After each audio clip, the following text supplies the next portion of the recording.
Hi, yogis. Welcome back to another episode of Run Yogi Diaries. This is your host, Santhosh Shiva. I hope you had a wonderful week and you also got some time to play, swim, bike, run, whatever is your thing.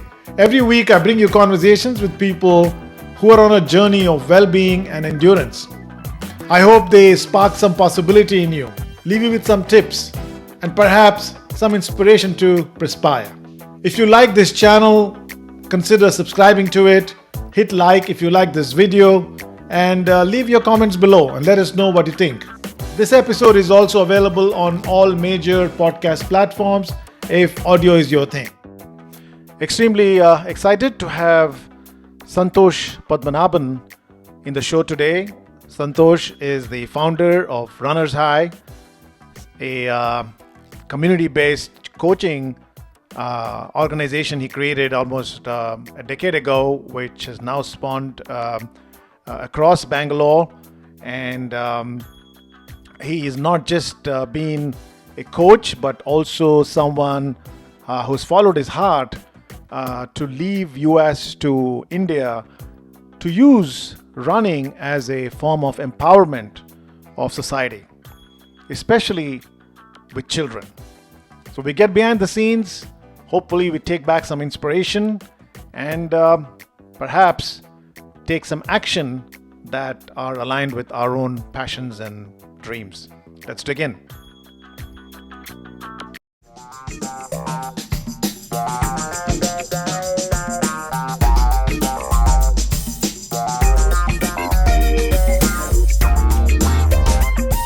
Hey Santhosh, welcome to Run Yogi Diaries. Hi, thanks for having me here. It's Santhosh calling Santhosh. You remember there used to be a movie called Karthik calling Karthik sometime back. It's like Santhosh Yes. calling Santhosh. No? All right. Hey, it's such a pleasure having you on the show. Welcome to Run Yogi Diaries. And uh, your journey is so fascinating. It's so unique, right? And just for the audience, you are basically by uh, an engineer and a VLSI engineer to start with, but then you gave that up to pursue a career as a running coach, but not just as a running coach, but someone who's really using running as a way to empower children, especially in the sections of society where it's not available easily, right? And of course, you're an ultra runner and a marathon runner, and your journey started in the U.S.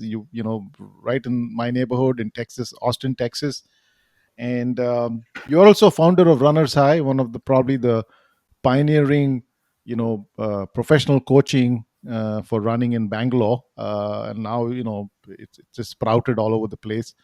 So, did I miss anything? And you live in Bangalore, of course. Yes, that's sort of all that I do. And there may be a few more things, and we'll discuss all of it. So great. Yes, yes, terrific. So maybe here we're here to find out how it all started and how you got into not just running but also using running as a platform for empowerment, and you're not just speaking it, you're actually doing it, and there's such phenomenal work you're doing. So maybe we should do a bit of a flashback in terms of how running itself came into your life, right? uh, Sure, so how about you take us back the memory lane? definitely. So it was almost like I found it by accident, but something that was always in me. As a small kid, I used to like to take part in these colony sports and school sports and everything. And was eager to do something in sports, right, in athletics Mm, and so on. So even as early as my fifth standard, I would go for every selection trial in the school. And in those days, in the schools, sports day or sports was not given so much importance. One day before the sports day, the PT sir would call all the kids to the ground, ask them to do different things, and then he'll put kids for different events. So they asked me to try. I mean, I went and tried out everything: 100 meters, 200 meters, everything, jump and everything. I somehow didn't do well in any of those things, but still I convinced the PT sir to at least put me in something. So he put me in something, and then when the sports day came, I went and did it. There was one event in school that was open to anyone at any time. You don't need to get selected, mm, and it was a 1,500 meter run that the entire school participated in, 4 laps. mm, So I just ran, and I ran all the 4 laps. And my friends told me I came third, and I was quite surprised myself that I ran and I came third. But the PT sir refused to believe. He said, "There's no way you would have counted your laps wrong because you're too young, you're too small to have finished 4 laps." So, but somewhere I realized that I can run that far, and I really like that feeling, right? From then on, I really tried hard. I thought that is my distance, and I should run. So in the next few years, I started participating in more in the school sports, and I started representing school in the 800 meters and 1500 meters, the middle distance. So I went on to go for school meets and all of that, won a few medals. So that really kept on. And as part of that itself, I really explored training for it. I would actually train. I would eat a lot of raw eggs and then go to the school Wow. ground and keep doing laps. I didn't realize at that point in time. My brother used to tell me, "This is how some athletes train. This is how they do. This is what they do." So I just hearsay I would go and try and do some things, and I would just keep running just to do. And I mean, later on in life, now I realize what I did was aerobic training, right? So that's how it started in school. So there's something that I was And this always. was what year and where? This was Chennai? Was This it was in in Chennai or? Chennai, a school called DAV Gopalapuram, DAV school in Gopalapuram. It was the boys' school, and we had a corporation playground right next to our school. It was a public ground, not a school's ground. And I would go early morning, run, then freshen up, and then attend school. Uh, at least a month before events and so on, I would train on my own. We didn't have anyone, no coaches or anybody who would come and train us or anything. I would just wear And this canvas was mid shoes. 90s, right? Mid Yes, 90s? Mid yes, 90s? mid 90s, Yes. yes. Mm. So I was about what 13 years old or 14 years old or something like that, right? In my eighth, ninth standard, I used Mm. to ninth standard, so about 14, 15 years old I was. Mm. But slowly, I sort of realized that's something that I really like, right? But by the time I really got a chance, I actually got a chance to represent the school in the All India CBSE meet. But my principal told me that, you know what, and that was a school that was fully into academics.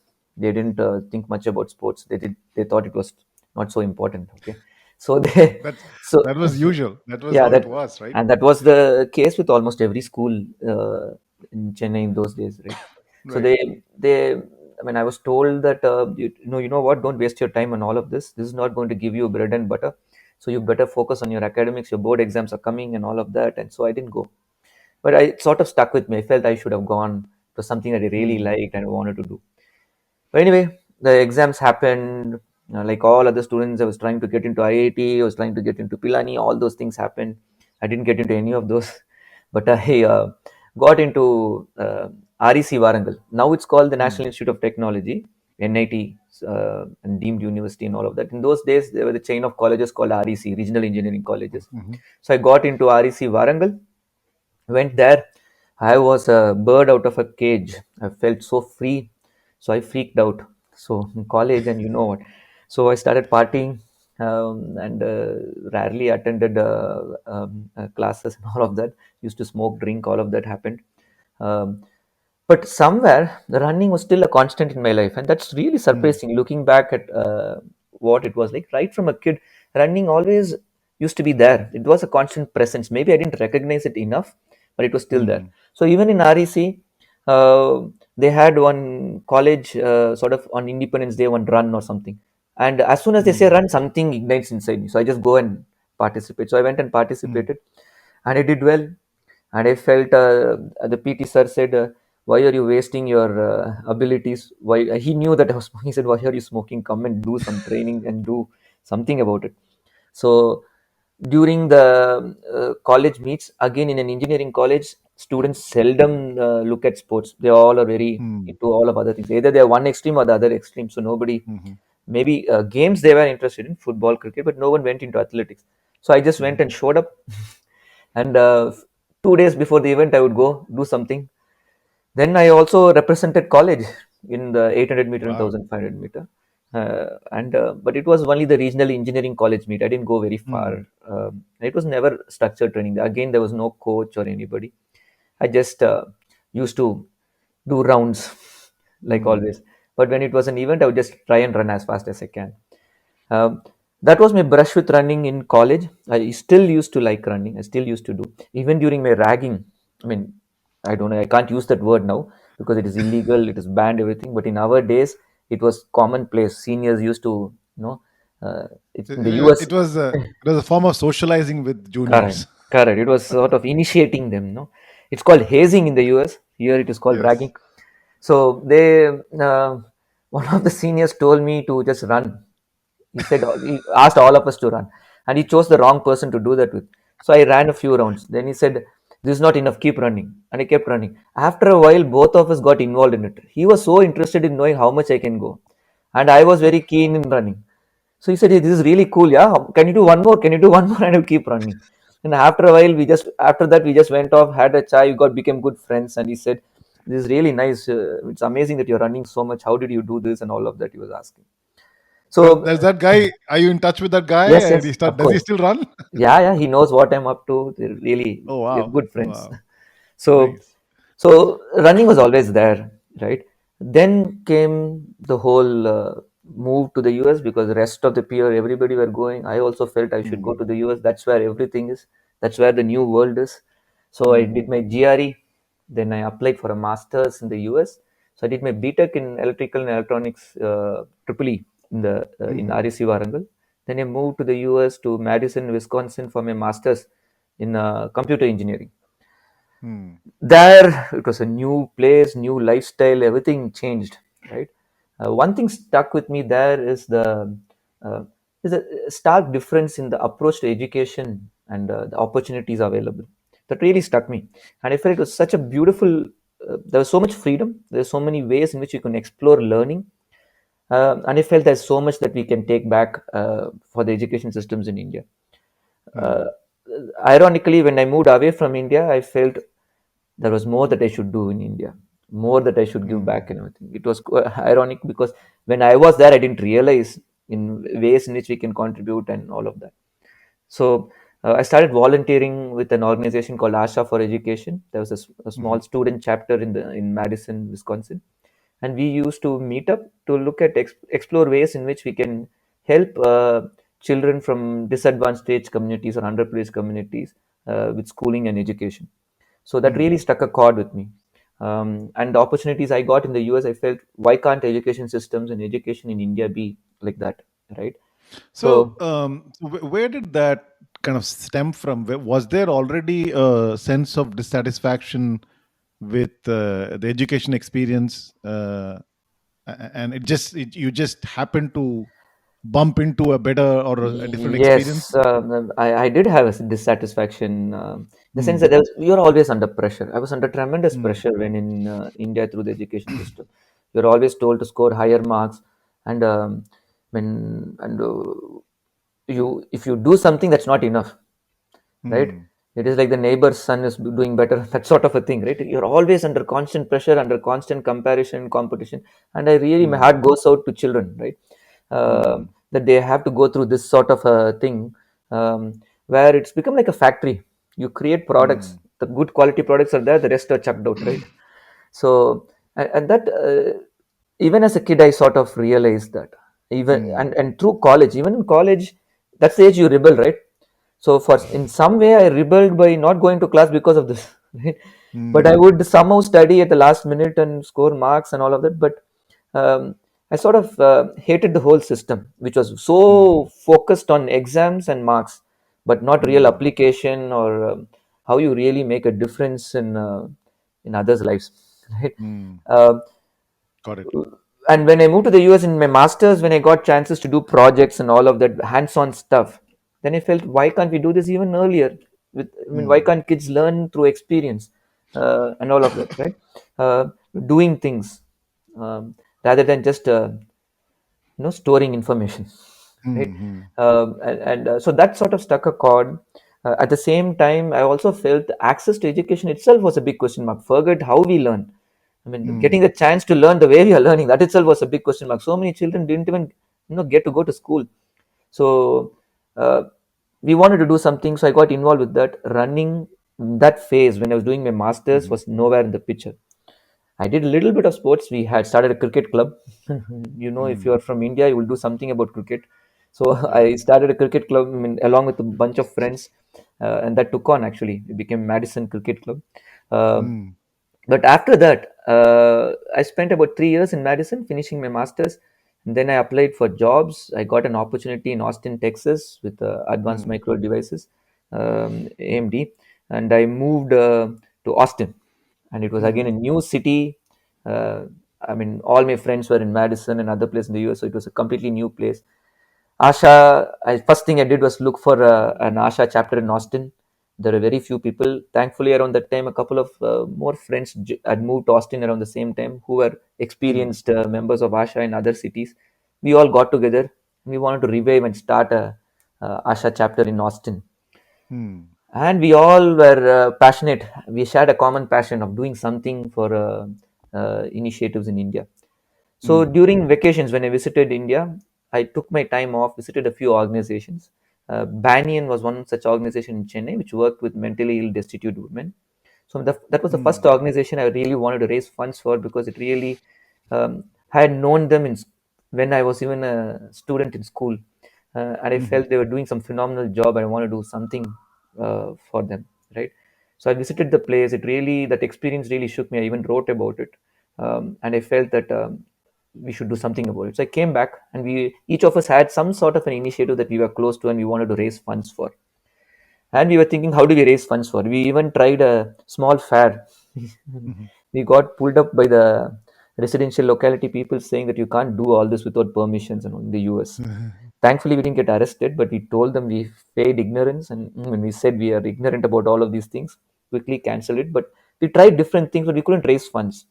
And we were Mm. trying to see how really can we raise funds. And then one of the Asha members said that in the chapter that he was, they had done a marathon program where people would run a marathon, then tell their friends, relatives about it, and then start a fundraising page, and they would do raise funds through that.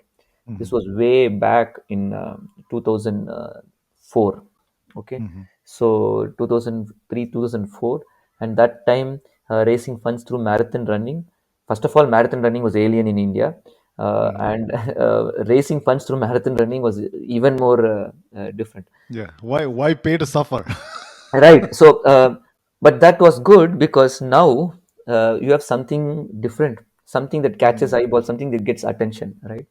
Uh, so we said if we have to get people to join us and raise funds to Mhm. marathon running, we have to do it ourselves first to show them.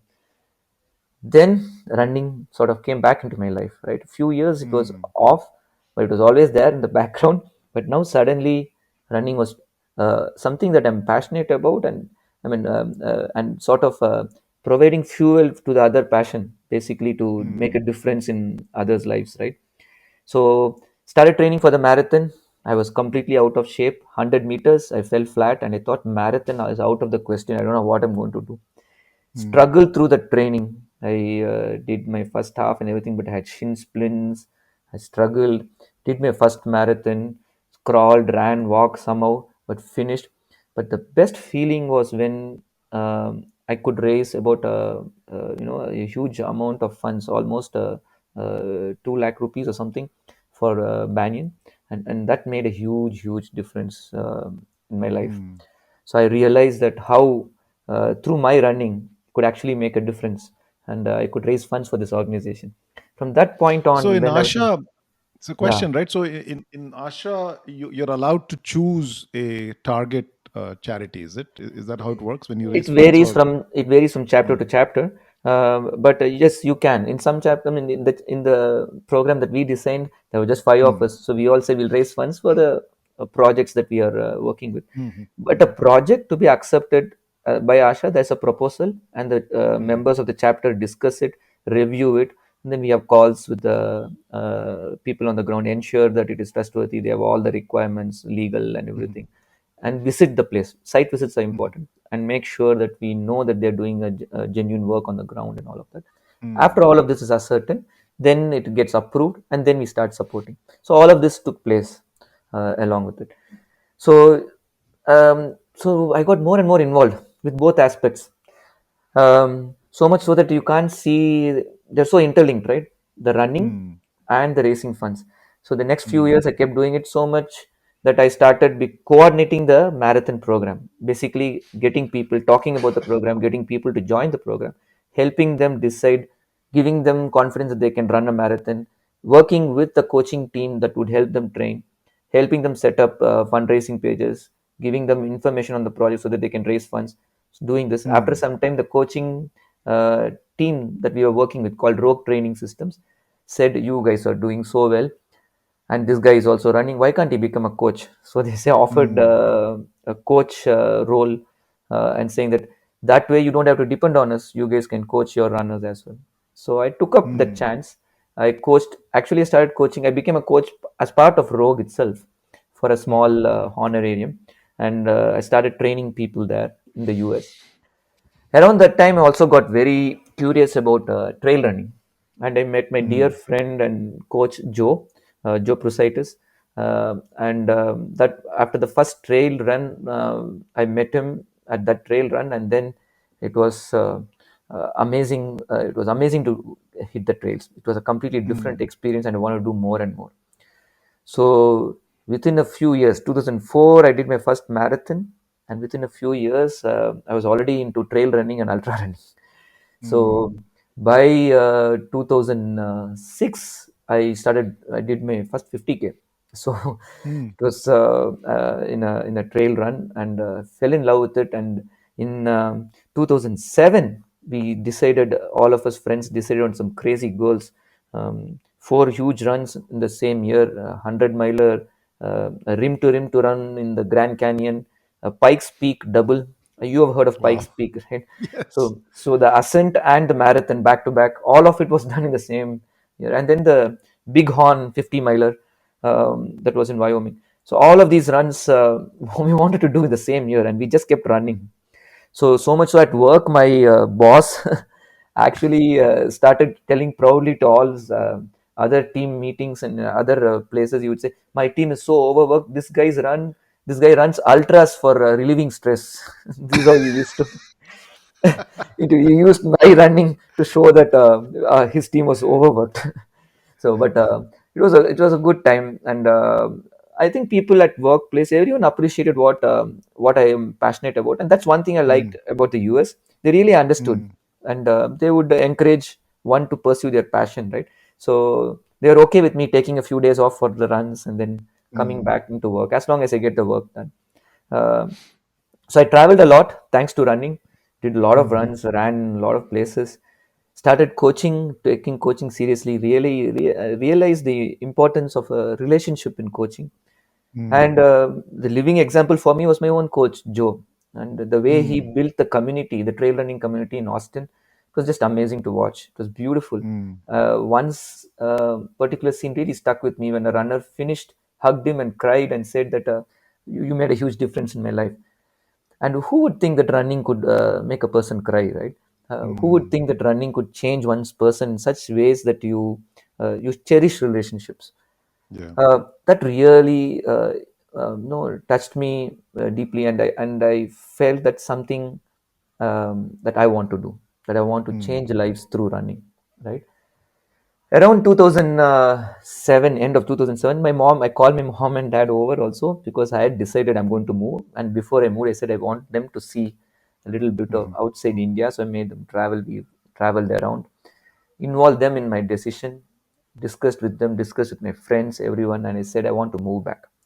Mm. Frankly, I was not sure what I'm going to do when I move back. One thing was I was going to take a year's time, so I discussed with my company. I didn't tell them I'm going to quit them, but I told them I want to move back to India. So through them, I moved to India, and I gave myself a year's time to figure out what I wanted to do.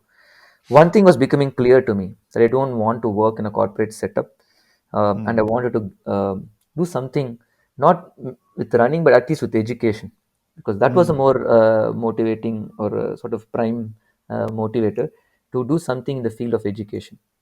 That's when I sort of moved to India in around 2008, and I took some time off before I joined work. Took a few Mm. months off.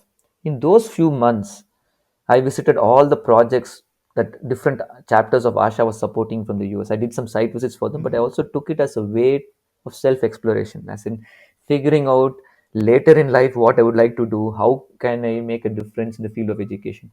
So I went to different places. I went to UP, Bihar, Andhra, Bhopal, I went to Kerala, Tamil Nadu. So many places I visited. Visited various schools. Rajasthan also I went to, um, and uh, and there were so many experiences, right? It really touched me. And mm, frankly, I like this quote that I had put for one of her t-shirts when in the marathon program, which says, "Get lost and find yourself." Right? mm, So I was getting lost. I was not sure where I was headed, what I wanted to do. Very early in my life, not even a midlife crisis, it was like early life crisis, right? I was in my early mm, mid 20s, late 20s. So I sort of wondering what to do. At one point, I was even considering quitting everything and joining people's movement or struggles, like the Bhopal gas tragedy movement or anti-coke mm, movement, all of that, right? Human mm, rights mm. struggles and all of that. Then I realized Well, that, there seems to be, of course, mm, when I hear what you're saying, one is there seems to be a deep angst against, injustice or things that are not working societally. It seems to be there in what you're saying. true, And the other thing I also see that you seem to be a great organizer, right? In the sense that you went to Wisconsin, you created a club, you came to Austin and you created this. So you seem to be also have the ability to organize, around your causes. So which is a great gift. true, very true. That angst was also a frustration that there is so much Mm, happening around us right in front of you, but you are sort of unable to do anything about it, right? And you are mm, sort of moved to do something about it. In what way can I play a role?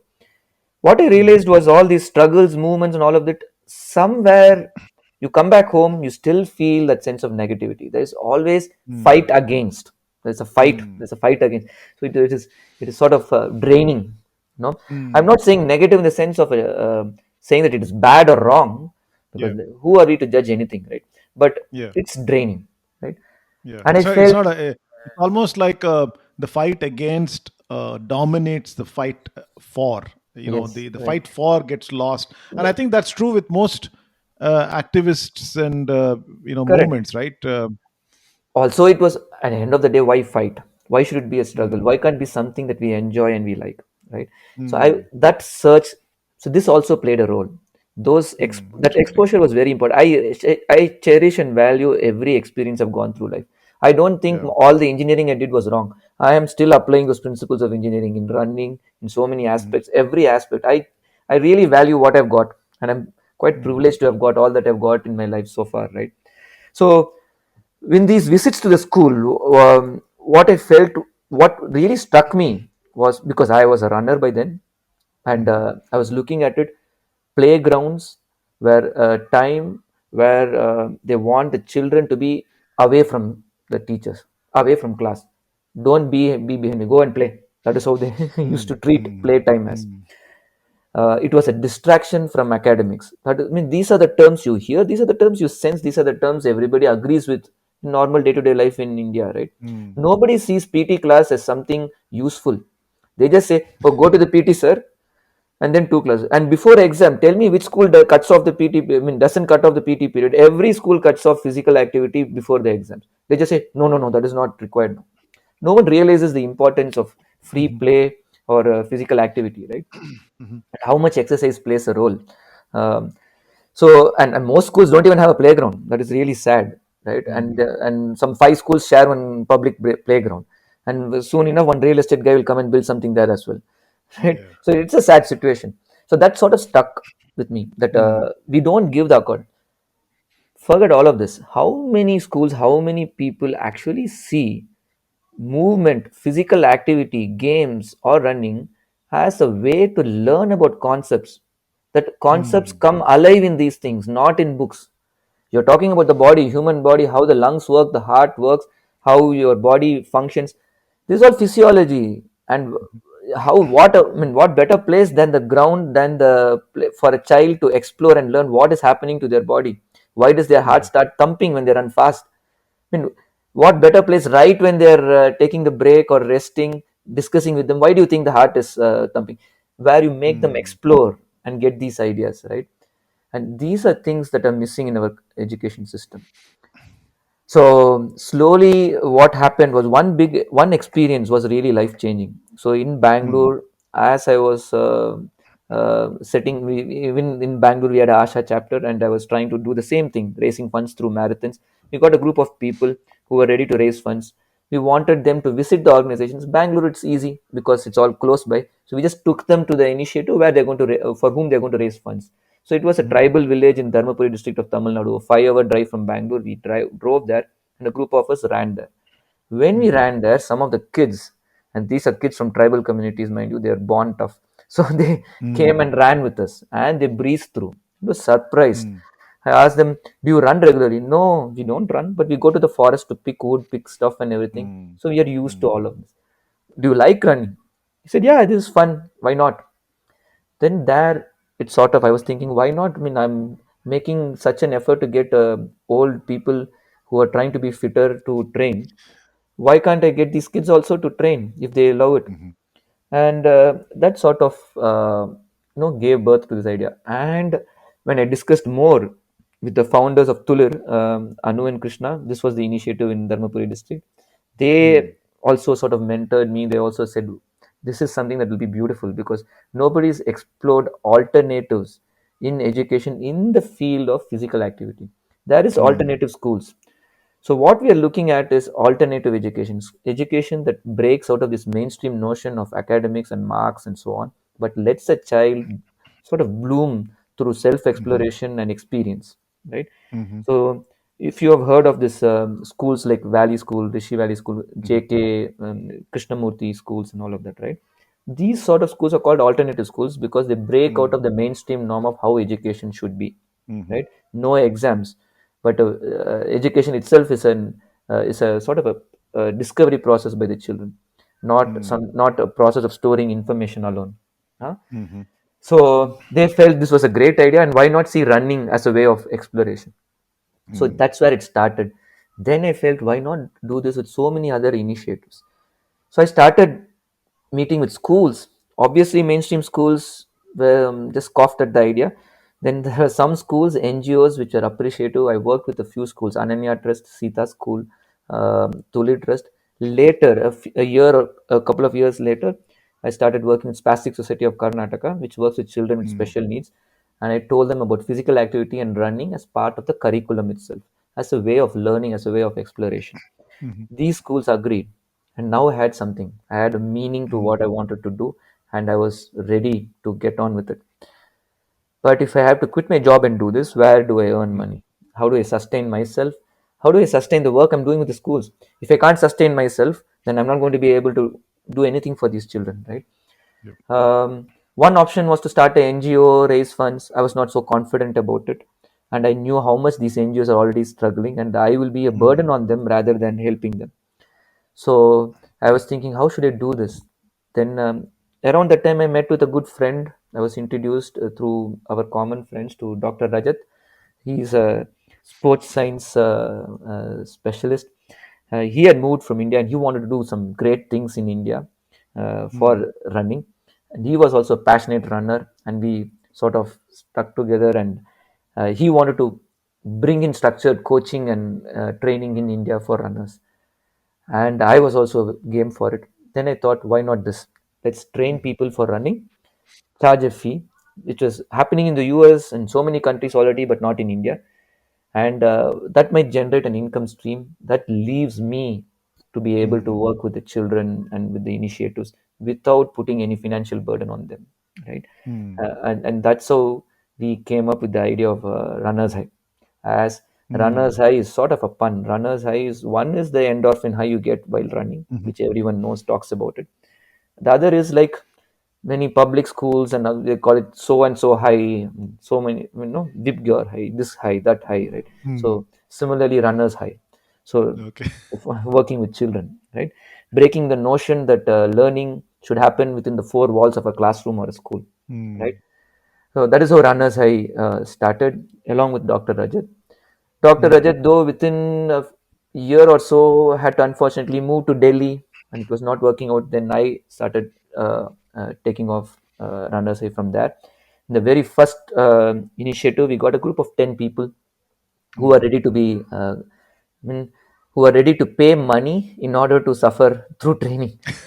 Because at that point in time in Bangalore, I'm talking about 2008, 2009, there was no group which was training people for long distance running. Mm. There was RFL, which was organizing events. There were other running groups. I think even Bookamp existed in an informal way. Later, they became Bookamp. They were a running group. The running groups, the people who were training, and there were people participating in events. Mhm. RFL was big in organizing events around that time, but there was no one training people for a fee, and we Mm. started that. And these 10 people said we are ready to get trained. We did that, and after the end of the training program, I asked them, "How did you feel about it?" This was November 2008 that we started training. And then they said they really loved the whole experience. Then I asked them, would Mm. some of you come and join the team as a coach and help me? Mm. And we'll reach out to more people. And few of them agreed. Um, Mm. Two or three of them are still coaches with Runners High from that time, like Wow. Chandra, Vinay, and all of them. I've been with Runners High right from that time, and I've never left. And by the next season, after a few months later, back then it used to be called the Sunfeast 10K, what we now call it as TCS 10K. Back then used to Mhm. be called the Sunfeast 10K. We had a training program for participating in that event, and we had a huge number of about 100 people that we got to train, and with my team of Mm. coaches, and that really started moving from there. And that's how Runners I took off. From 2008 was our first pilot program, and by 2009 May we had our big contingent participating in our first Wow. event.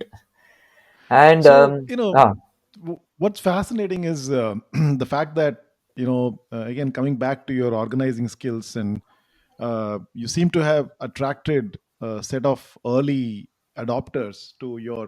So, do you think it was also because you had a larger vision beyond just training for running? There seemed to have been a larger vision of supporting education, and you think that kind of also encouraged people to go on your definitely, journey with you for yeah, coaching. definitely. See, one thing I would say is people, I mean, you can always train, right? Mm. The science behind training is open for all. Mm. Nobody can hold it and lock it up in a door, right? If you Yeah. want to train, if you want to use the best science available, it's always there, right? It's like Mm. saying that I've discovered something, I won't share it with others. Never has it happened in the history of the world, right? So it'll Mm. always reach you in one way or the other. Training catches up. Look at the elites, right? If Mm. one elite is performing because of a certain training method, you think it will stay there, others will catch on with it, right? Yeah. Yeah. So similarly, so Mm. training will always happen.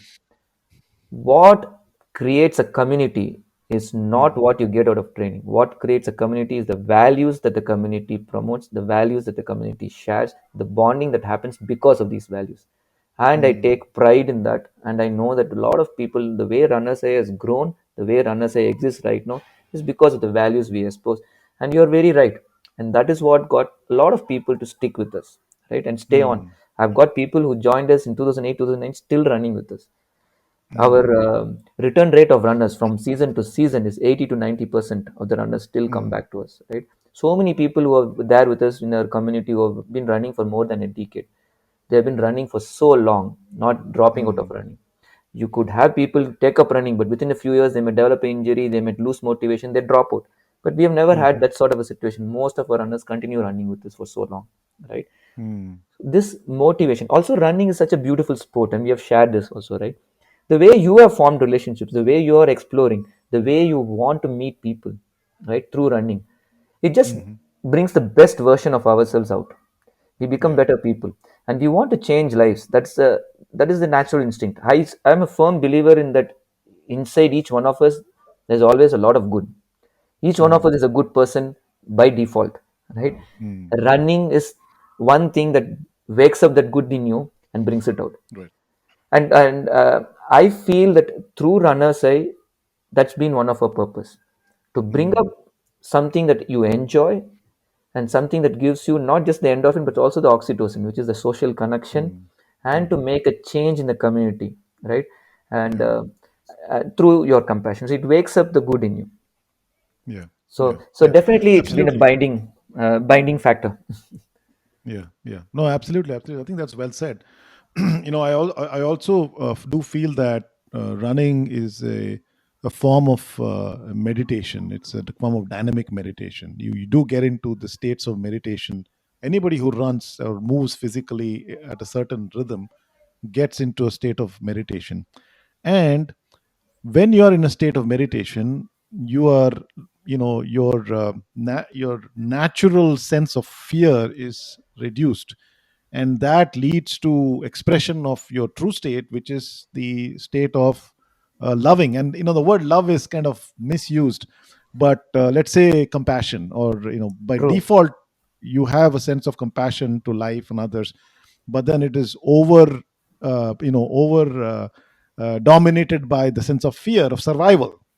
And but when we are in the state of meditation, either through traditional methods or through running, which is a very physical way to meditate, you do get into that state of natural compassion. Very true. So whatever you say makes you know it's bang on. Yeah, in fact, you have heard of the Japanese monks who run. Yes, yes. So that's also an interesting story, right? So it is not new, spiritualism through Mm, running, right?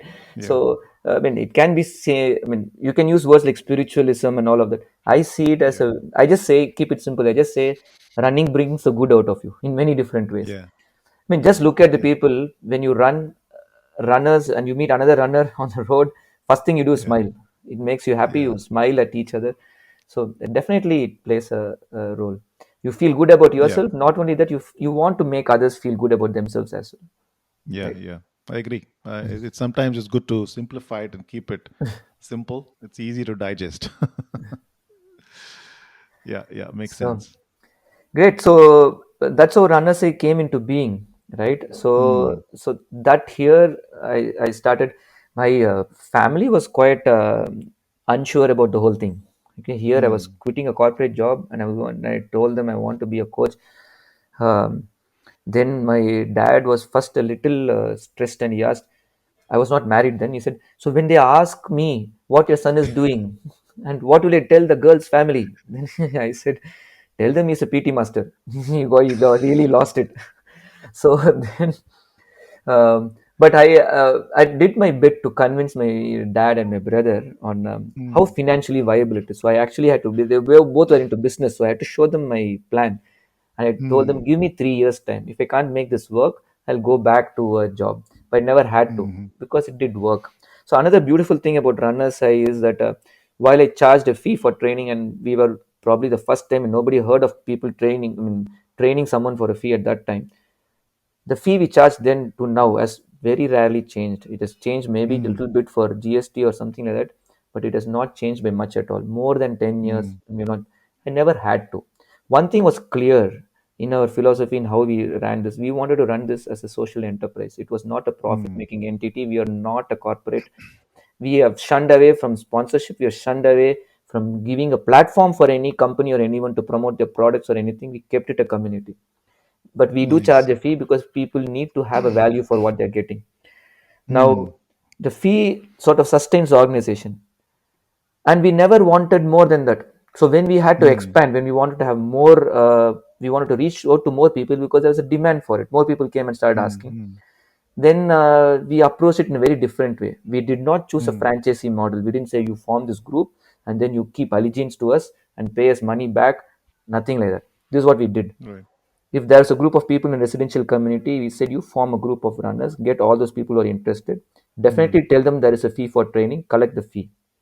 We will train you initially, but we will also groom coaches in your community. We will train people slowly so that some of you who get experience can become coach over a period of time. We groom the community. And once the residential community grew, then we would identify a couple of people who would be coaches who would run it. But the fee they collected every season, they will collect the fee, and that entire amount, not a bit will come to Ranasai or to me or anyone. They, as a mm, community, decided on a social cause, an NGO or a school, better a school with children, mm, and go and donate that entire money that they collected as fee to the school. Mm. We have almost 6 or 7 such communities now, and that is how we grow, not in terms of money, but not in terms of number of people we reach. The beautiful thing is we also encourage them to run with the kids in those schools and try and get those children involved in running, and give the, Mm. because of our experience of training kids with running through them, the school they choose to work with, we get them involved in running. One of our coaches in Bangalore moved to Pune. He moved to a residential Mm. locality there, and he got a bunch of people who are interested in running. So he said, okay, let's start a chapter in Pune. So I told them clearly, you guys are independent. You don't owe anything Mm. to us. So you collect the fees, find an organization. They found a school called Sarthak School, which works with destitute children in Pune. They went there, they visited. Now they got so involved. All the funds they raised, they helped set up a vocational training unit, a tailoring unit. They provided, they supported their education. They got them stationery, everything. So every season when they raised funds, they supported them. Now they've started a running training program for those children there. So not only are they all Mm. running, their group has increased to some 70, 80 people. And they're also got those 40 kids in that school to also start running and make running as part of their lives. So this is how we reach, this is how we grow, not in terms of money, but in terms Yeah. of people and how we touch people. Like a So, cause, right? So correct, what what binds all this is a cause, and it's not necessarily like the franchise model is really kind of correct. a money. So, It's more of a money making model. if you go to a website, one of the values we put is profit. Is No, most companies start, and they start with especially public companies with shareholders have to say that profit is their number one motive, right? That is when Yeah. people would invest. We start with the exact opposite. We say very Mm. clearly, profit is not our objective at all. Profit is only to see that we can sustain ourselves, Mm. but nothing more than that.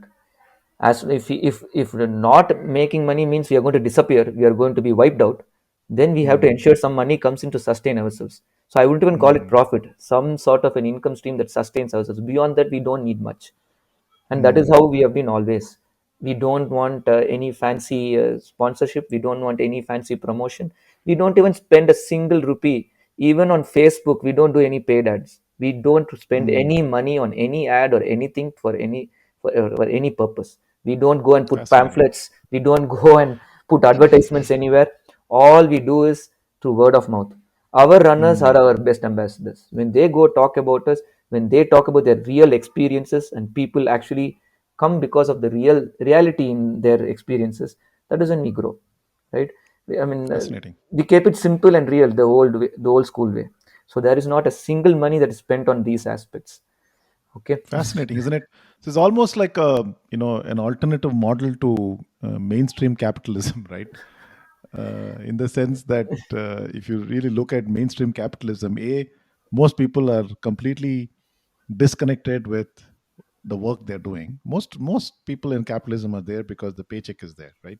Mhm. And it goes to a bunch of it goes somewhere, and then it's all investor driven. But most of us are disconnected with the final mission of what that business is supposed to do. See, And see, the model that you're talking about is your currency is the cause. It's correct. the cause, right? So, uh, Santosh, frankly, right, these discussions on capitalism and communism and all of that is beyond me. I just keep it very simple. I always like to keep yeah, things simple, even with my coaching, even with my own running. I keep it yeah, very simple. End of the day, why am I doing this? You saw, when I shared yeah, the story with you, what moves me is to change lives through running. There is no yeah, money is never a priority there, right? yeah, I mean, yeah. it was never about making money, so that never plays a role. Yeah. That's how it is, and that is why we saw the organization as well, because the Hmm. organizations that we the initiatives that we work with are all children from Hmm. disadvantaged backgrounds. If money was Hmm. our motive, right? And sometimes people have asked me, look, Santosh, if why don't you go big, grow big? I mean, you are one of the first running Hmm. groups in Bangalore and all of that. You could have actually commercialized on this and, made Hmm. huge money, and that money you could have given to the NGOs. I don't believe in that, because we have a certain philosophy, certain principle that takes priority. If the schools Hmm. need funds, never have we had a need and not met it. Hmm. I am a firm believer in that, that if you truly believe in a cause and you're truly sincere about it, help will Hmm. reach you, right? Always has been the case. When you're Hmm. genuine, when you're true to the cause, there will be help. The community will come to support you. The society will Mm. come to support you because there is genuineness in what you do, and the cause is something that will make a difference. Everybody sees it, they are going to be with you. Yep. And Yep. transparency has been the biggest thing for us. Anything that we do, we make sure that we are transparent, we keep Mm. everything clear for everyone to see, and that builds trust. Amazing. So while all this was happening, what about your personal running journey? Were you still pursuing, races and all that stuff, or life So got that's consumed mostly by no. See, one thing coaching? is, I believe for a coach to be a good coach, Mm. should be that coach should be passionate about one's own running, one's Mm. own growth, one's own exploration. Mm. Definitely, because once you stop running, you are not going to relate to your runner. Who are you coaching if you Mm. yourself are not involved, you yourself are not having that passion and joy? I see running. See, you've seen really small kids, 3 year olds, 4 year olds play, right? They Mm. go to the slide, they slide down, but you don't see them wearing a watch and then checking who came first or who is Mm. faster. They don't do that. They just come down, they tumble, fall down, they might even get some few scrapes, they get up, they laugh, go back and do that, right? Yeah. I do that with my running. Mm. I just explore. I like to do running in different places, different ways. How did this happen? Initial Mm. years, I used to do marathons. I told you in 2000, but I moved to ultra running very quickly, within Mm. a few years. Then 2008, when I moved to India, uh, if I had to start a running group, then I had to tell people, look, I am a runner, I can run, and I have Mm. something that I've learned that I can share with you. So RFL used to organize these ultra events. I went and did, with their help, and with their permission. They had organized only up to 50K or 100, not 50K. They used to organize till 50K. Then I requested that I Mhm. wanted to do. Then they had 100K also, but I requested that I want to do a 24 hour. So I said, Mm. I'll take part in a 100K. I'll register, but I'll start a little early and keep running for 24 hours. So I did that. So then people realized that, oh wow, this guy ran 24 hours. There are people who do 24 hours also, right? So that's when I took part in those years. I used to take part. Mm. 2012, something happened in my own journey. Another discovery, another sort of a turning point in my life. Mm. I was going through sort of a low phase in my life, and I was getting lost, right? Mm. So I was not sure where I was headed with my own running, and that started reflecting in my coaching, everything. Something Mm. I felt this sense of pressure again, that uncomfortable Mm. feeling I had when I was studying, and this whole thing about exams, competition. You have to prove yourself. You have Mm. to be better than that Mm. person. Then I realized that this is what am I doing to myself and my own running. I decided from 2012 that I will explore running for the sheer joy of running. I stopped participating in Mm. events. I decided I won't register for any event. I'm not going to wear a running bib and run at all. Only event Mm. since 2012 that I actually run with a bib is the Bengaluru Marathon because of a dear friend Nagaraj, who I want to be. I mean, we owe a lot to. So Mm. what I do is I pace a bus in the Bengaluru Marathon. That is probably the Mm. only time in the year that I actually that's the only run that I do with a bib. Every year Mm. since Bengaluru Marathon started, I've been pacing a bus. So I go and pace the bus, right? But otherwise, I don't take part in events. But it's been amazing. What I get is I sort of help my runners, my friends, Mm. everyone achieve their running goals. We have done Sure. some crazy stuff. I go to the Himalayas, do multi-day runs. I've run the Western Mm. Ghats over many days, Yeah. self-supported runs, and those are the kind of runs I started loving nowadays. Self-supported runs Mm. where I don't have to declare anywhere in social media, nor I have to go and tell anyone, and it's more Yeah. for my own exploration, my own joy. We Yeah. do. I mean, trust me, I've been doing enough running, but I just Yeah. don't tell. I'm not on Strava. I'm, I Yeah. don't wear Yeah. Garmin. I don't put it anywhere. I don't put it on any of my social media. I'm not even on Instagram. I'm on Facebook, Mm. where I put only information about schools whenever we have fundraising initiatives. I don't talk much about my Yeah. running. I Yeah. love to keep my running this way, where it is a Mm. relationship between me and my running. But I do share my experiences Mm. with running, what I'm exploring, what I'm doing with my Mm. runners. If it Mm. is a way of helping them grow, helping them learn, I use it as an Mm. opportunity. I don't use it as a trumpet to blow it around all over the world, Mm. but rather use it as a specific way of learning and Yeah. sharing with others. So when it needs to be shared, when it needs to be used to inspire people, I do it. but in a Mm. way that it reaches out to the people who it should reach to, but Yeah. not Yeah. flashing indiscriminately. Yeah. That's how Makes I would sense. like to keep it. Ma- Totally makes sense. And you also organize a race in Bangalore, right? Uh, To raise funds for the schools. What's it called? it's called Anandayana in Kannada. Anandayana. Yes. In So what does Kannada, Anandayana mean? so in Kannada, Ananda is joy, Yana is Mm. journey. So it is the Mm. journey of joy. That is how Mm. we call it. It's funny you call it a race because it is far from a race. There is no timing chip, there's no timing Okay. mat, there is no podium, there is no first, second, Mm. third finisher at all. There are bibs, everyone participates, every person who finishes is a winner. Okay, Mm. so we call it a race still because you race against yourself and you Mm. come and you, I mean, everyone becomes a part of it. um, so we wanted to create an event that sort of reflects what our journey has been about, also like Mm. about our Mm. community, reflects what our community is about.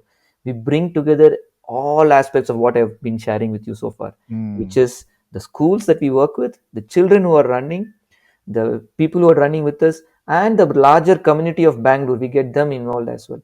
So it Mm. is like a celebration of all that we have Yep. been talking about, right?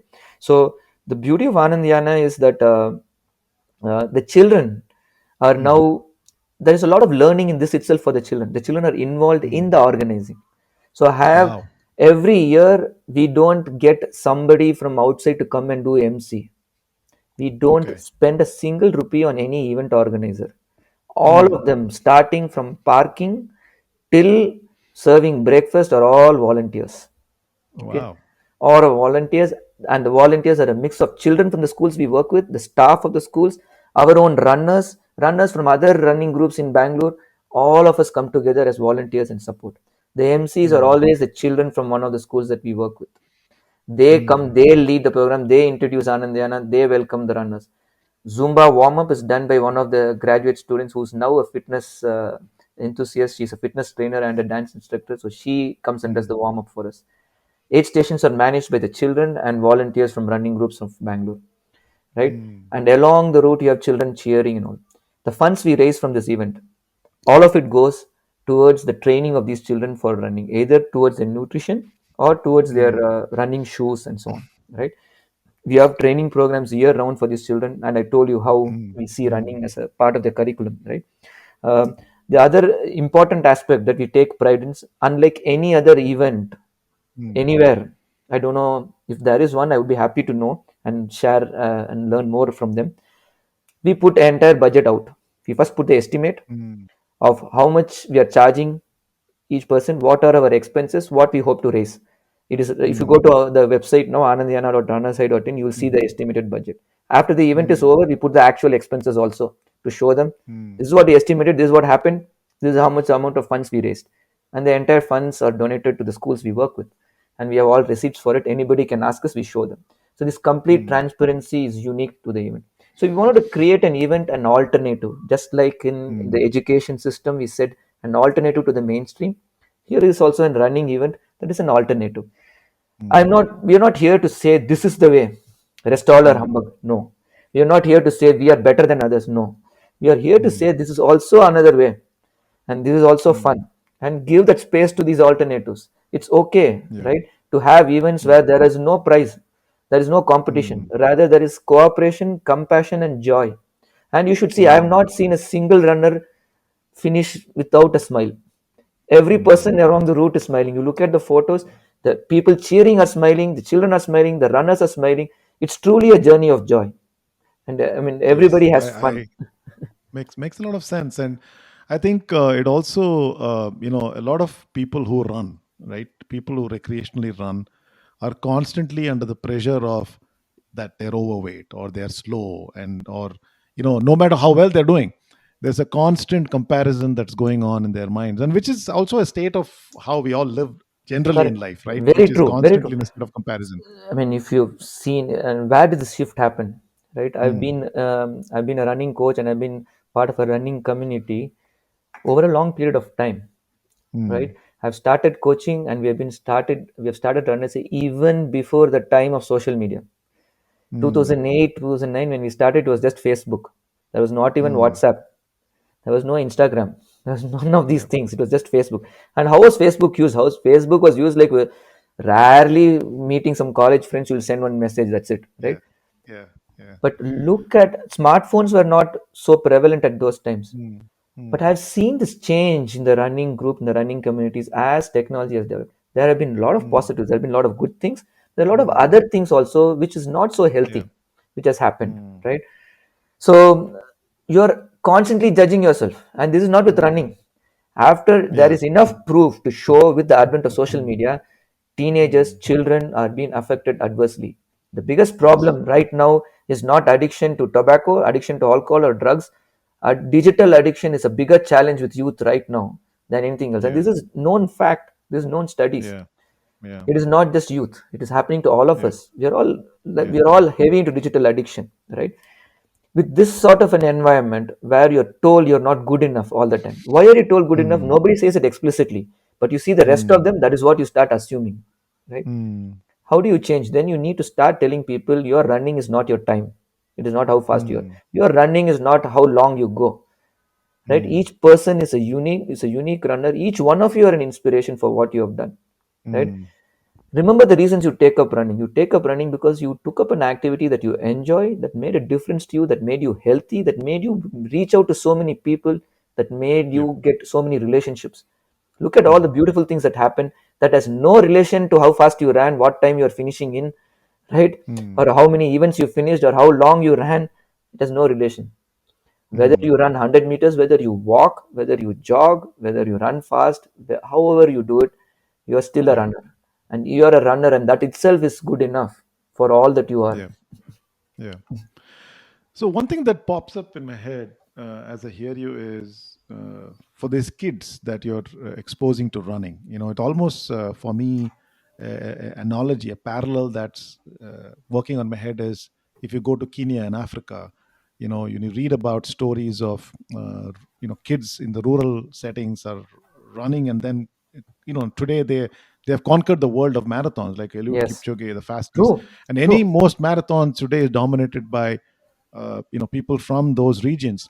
So do you see that what you're doing probably has that kind of impact, because these kids now would aspire to compete in the Olympics, or go out for the chase the gold in Correct. whatever distance of running? Do you see that as a possibility? See, there's this beautiful quote by Mother Teresa, right? Um, None of us can do great things, right? But we can all together do small things that end up being great, right? Mm. So it is like you might not shake the world, but you can throw a small Mm. stone and cause ripples, right? Mm. So um, I don't think we should start with this notion that I will find this amazing talent in this remote village, bring that kid, Mm. and then make that Mm. kid a superstar and win a medal for Olympic. Mm. I think that is a sad thing. No? We all like these amazing stories, like a Mm. magical story that does it. It is sheer hard work, and it doesn't happen Mm. overnight. It is not some magic Mm. that happens, right? Why is Kenya so good? Because there is a Mm. culture of running. Mm. Every kid Mm. in the community runs. All Mm. of them run. They run to school, run back, coming. It is the Mm. state of it is their situation as well that it demands that they have Yeah. to travel far by feet. We have such children, we have such communities in India as well. But why are they Yeah. not getting the chances to do what those kids have been able to Mm. do? Right? Mm.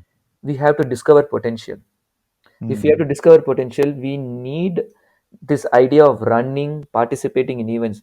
Right now, like I told you in that story of the tribal kids who are naturally good, but never had the Mm. chance or an exposure to participate in events, we should give more and Mm. more chances and exposure. If we can Yeah. make running, if the education system, if the systems in India changes and we see running as a physical activity, first of all, Mm. not everyone is going to become an Olympic runner. Then if you ask, if he's not going to become an Olympic runner, why should that kid run? That's where you're killing Mm. all the Olympics. That's why you're killing all the Mm. Olympians. First of all, let children, let all each one of us remember that we are not doing running to become an Olympian. We're not doing running to become a champion. We are doing running because of a way of self-exploration to become better persons ourselves. In this Mm. journey, some of them might become. I'll tell you from my real life experience. Some of the kids I've trained, One of them got so enthused through the running and became so enthusiastic about fitness. He loved karate also. Became a karate Mm. instructor. He did not become a runner. He became a karate instructor. Yeah. He need not become win medals for India, but he's created a life for himself through it. Right. Mm. One other Mm. runner has become a fitness dance instructor. Someone else pursued academics, but the confidence in running helped her. It doesn't mean that Mm. running didn't help her, right? Yeah. So Yeah. running plays a role in every person's life, whatever be your Yeah. ambition. What I know for sure is all these kids who grew up with running will know what it means to stay fit, exercise, and they won't end up with diabetes or heart disease at a young age. That I can Yeah. guarantee. We are going to Yeah. create a fitter India. When you change the base, when you make Mm. everyone conscious about health and fitness, automatically nor you will find more and more talent. Some of them would start excelling, some of them would want to see it, take their running to other things, some of them Yeah. want to pursue a career in running, become a represent India and all of it. That will also happen. But if you're Yeah. going to start with that as the objective, that is not the way to go about it. Don't create medal winners. First, Yeah. let's get Yeah. everyone interested in running. Get passion running. Why are we good in cricket? Mm. Every street, every gully, everybody plays cricket, Yeah. right? How did that base happen, right? Mm. So we have to start making running commonplace. Schools should accept it. Everybody should Mm. accept it. Communities, cities should accept it. You should create spaces for runners. This is where it grows, Mm. and this is how it grows. Yeah. And once we Yeah. create that solid base of runners, automatically you're going to get achievers. You're going to get amazing results. Yeah, well said.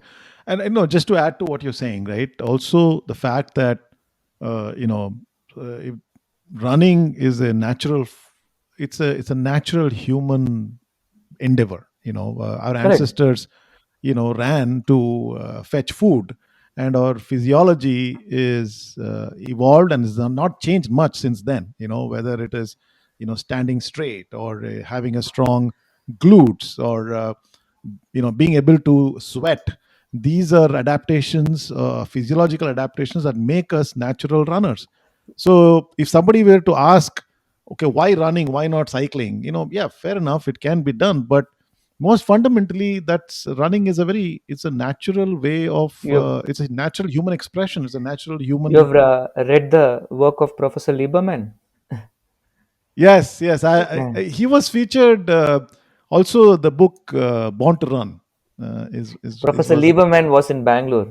We had Wow. he was in Bangalore. He was in ISC. I met him, and we had a nice chat. And we Wow. shared the same sort of thing. And this is exactly the same discussion we had. And Yeah. I wanted him to come visit the schools that we work with in the initiatives that the tribal societies and all of that. Yeah. He was on a short trip, but you're very right. This is exactly what he was Yeah. saying also, that right, humans are descent. We were hunter gatherers, right? We Yeah. used to. And how did we hunt? We didn't have the speed or the Mm. power. What we Yeah. had was endurance.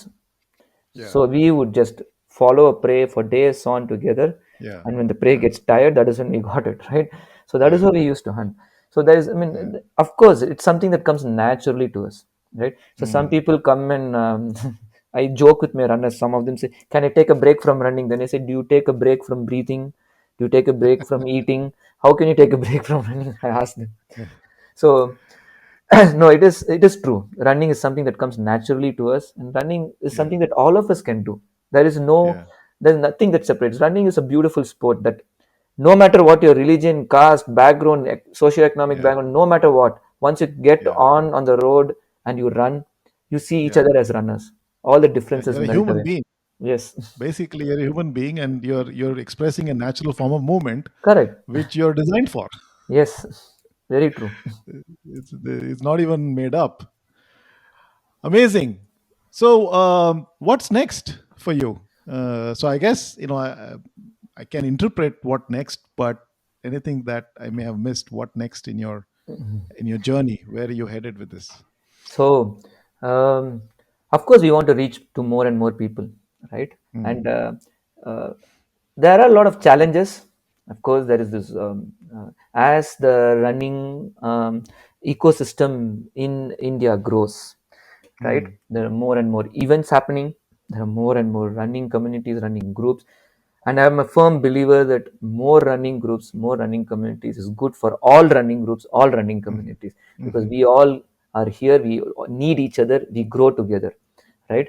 It's really beautiful that, um, and I'm privileged to have the front seat in this and watch this happen in Bangalore Mm, from the beginning. mm, It's beautiful to see this. At the same time, what we have created is an alternate. There are very few mm, organizations or communities that do things like us. I want to ensure this alternative exists, right? mm, And this alternative need not consume everything and grow, not that kind of a cancerous growth, but grow mm, and be there and create the mm, space, especially for those people who for whom this means a lot, right? mm, Especially the children from disadvantaged backgrounds and all these initiatives that we reach out to, we want this alternative to exist, a way of running which says each one of you are wanted, each one of you are important, each one of you are unique, and each one of you are beautiful. That sort of a mm, running community should be there, should exist, and we want everyone to be part of it. And so that alternative should exist. How do we grow? And I told you how we grow. We grow by reaching out to yep, more people, by changing more lives positively, not by earning more money, not by gaining more uh, likes on social media or anything, but mm, rather by reaching out to people and transforming lives through running. We want to do yep, that, and we want to grow more. Some point in time, I want to reach out to more and more individuals. See, we started with children from some backgrounds, from tribal communities. Now we have started working with children with special needs, children with autism, children with delayed development, all right, children with cerebral palsy. We have mm, trained all these children to participate and take part in running events. We have made long distance running as part of their lives. We have worked with children with HIV and AIDS. mm, To them, it has been a life changing experience. It has meant a lot. We want to reach out to more and more children from disadvantaged backgrounds, no matter what their background, no matter the challenges they face. We want to be there for them to ensure that mm, they can take up running and see running as a way of changing their lives. And mm, that will always be our first and foremost goal. Along the way, we will have fun, we will enjoy what we do, and we'll create more such communities that comes together for a cause. And that's something that we definitely want to do as we grow. Hopefully, when we do all of these things, as I said, many other unknown, no good things will happen, unexpected things will happen, and and we would be happy to celebrate those yeah. achievements as well. One such thing was some of the kids that we trained represented India in the Special Olympics Oh, in wow. long distance running. So I mean, that is beautiful because before that, they were not even looking at long distance running as part of Special Olympics. And so we Mm, sort of told that our kids, the children with special needs, can run. They can also take part. mm, And that has created a space for that.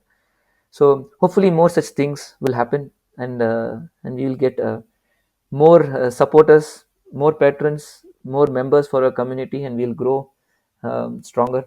That's the hope. absolutely. Absolutely. No, that's definitely what I would hope for, and all the people who probably listening to this also would hope for, because the cause and the mission is so pure in in its intention, and the impact it can have is so profound, that, and it's a natural, it's not even a made up construct, it's a natural expression, using that as a form, using that to kind of empower the society is just something wonderful.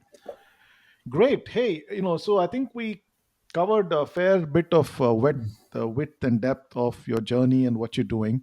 um, I do have a fun Q&A round with my guests in the last part of my conversation, Sure. so we'll get into something lighter about you. You ready for Sure, that? sure. Yeah, yeah. My first question that I want to hear from my guests is, running. As runners, we love food, and food is always a central part of all athletes' life. So, first thing is, what is your favorite junk food? Something you indulge in, what like to indulge in. Chicken biryani and actually mutton biryani, chicken kebabs. Yeah, and But that's not junk. That's not junk food. any non-veg items, Okay. any non-veg. I don't know what do you call as junk. Pizza. I'm not I a don't know, big fan of fries. pizza. Fries. Anything that people associate with bad healthy, but it's tasty and it's yummy and you get addictive.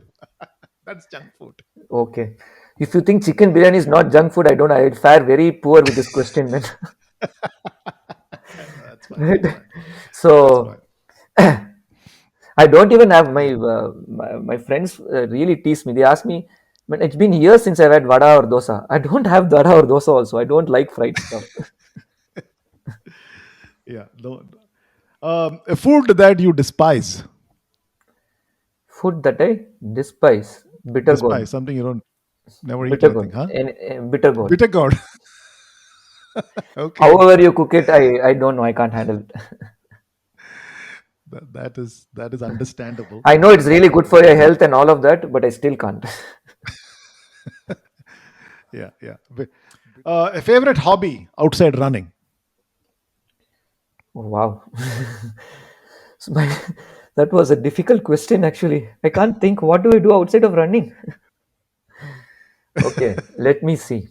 Um, I like to watch movies, but if you call it a Mm. hobby, Yeah. Yeah. Yeah. yeah, then I watch a lot of movies, different Oh, movies, nice. and open to any language, any this thing. So I like to watch movies. Terrific. So that would go to my next question. A movie that has inspired you. A movie that comes to your mind with that inspired you. Might sound very cliche, but it made a huge difference and really inspired me. One a movie that really pushed me to go for running was Chariots of Fire. I saw it as a kid, Mm. and that music even now gives me the tingles.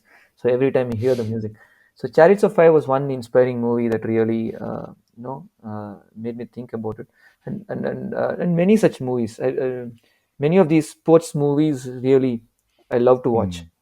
especially the Nice. ones where um, where someone with no chance of going anywhere comes up on tops, Yeah. right? The Yeah. Yeah. underdog Yeah. story. I love those The kind of underdog stories. story. Terrific. So that leads to my next question. If we made a movie of your life story, A, what genre would you place it in? And B, who do you think would you hire to play your role? Oh Actor, my which god, actor? really? This is the toughest part of the interview, right? I enjoyed all other things. This is not easy. I really don't know. Hmm. Since you watch movies, I think this should be easy. Genre should be mostly sports and drama. Sports. Yeah, A lot of sports drama in drama. my Yeah. life, definitely, and a lot related to sports, and Yeah. maybe even children. Mm, A movie that everyone can watch, especially children, and mm, uh, don't know who will play my role. I don't know anyone who's mm. ready to shave their head. Think But of I it. would, Who would you want to I hire? would, I would hope someone who runs. Like, who would it be? Who would you want to hire? You need to pick one. Okay, I'll pick some of It's my. for fun. Okay, I'll pick some of my favorite actors then. So there's Who's this that? Dhanush from Tamil movies. Mm. Right. If it was much earlier, I would have picked Kamal Haasan. But Kamal Haasan too old now, can't do it. So I would think Yeah, Dhanush would do a great Dhanush. job. He's a fantastic actor, right? He's a Yeah. fantastic actor. Yeah, yeah. Great choice. Great choice. So Dhanush, the script is on its way. Oh my God. Look at your inbox. We got to spread this. We got to spread this message too, right? And we need somebody like Dhanush to back it up. It's perfect. That's great. Hey, terrific. Thanks for sharing. You did well in the Q&A. We learned a few more things about you in the process. We're kind of coming to a wrap up here, end of our conversation. So, any last word, any final message before we wrap up to our audience? I mean, this is something that I've often quoted, I've often felt, I've often told. I feel there is inspiration in every story around us. I think we Mm, need to, there is no story that is better, there is no story that is lesser.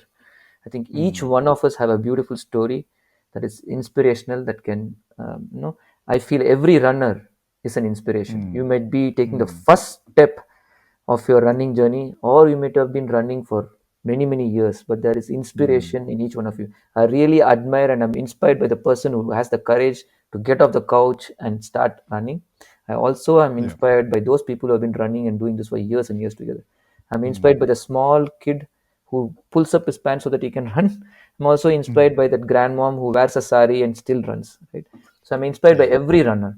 And I think if we truly believe in that, then I think you will believe in yourself as well, because you too are an inspiration, right? Mm. So, and I feel that each one of us have it in us to take up running and take it up for life. And each one of Yeah. us are an inspiration for others. Beautiful. Very beautifully said. Santosh, that was a wonderful conversation. Deep, profound, and yes, yet very light because you keep it light. However, what you're doing is extremely deep. So thank you for that. Thank you for who you are, and I wish you all the best. Continuing to do this, and I'm hopefully we can amplify this message through my podcast, and many people hear this wonderful story. So thank you again. I'll let you go and enjoy the rest of the evening, and we shall stay in touch. Thanks a lot, Santosh. And I'm really inspired by your podcast. I've been watching what you all have been doing, and it's amazing to see these stories. And you sort of Thank you. reflect what I just said, because you're bringing that inspiration out for the world. So, and thanks for giving us an opportunity and telling our story. Thanks a lot. Yeah. Thank you. Thank you. Bye. Bye. Bye.